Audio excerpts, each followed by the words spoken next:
Fala aí pessoal, ex-coroa aqui com vocês hoje, né? Primeiro contato praticamente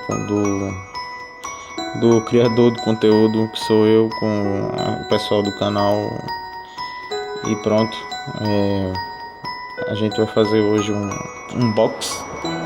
Chegou hoje o meu PC com a RTX 5080, o Ryzen 9800X3D e pronto, vou abrir aqui a caixa para vocês verem e vamos embora.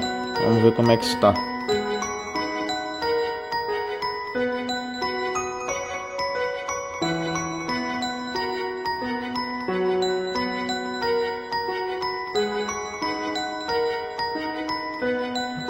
Agora a gente vai abrir a segunda caixa, né?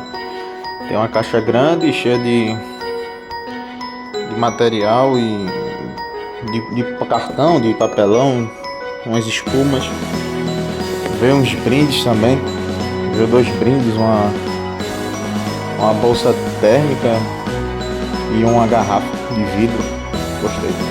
Muito bom. Vamos abrir aqui agora a caixa menor. É onde está o monstrão.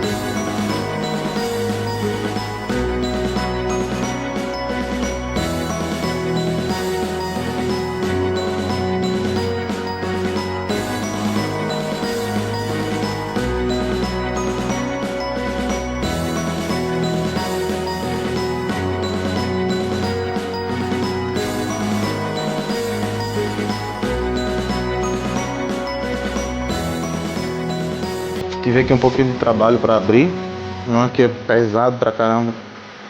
Tava cheio de isopor.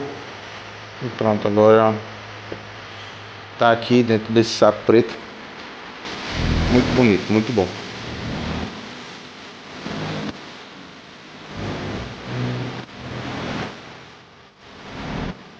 Agora vamos ligar pela primeira vez e ver a arte do mundo dos PCs.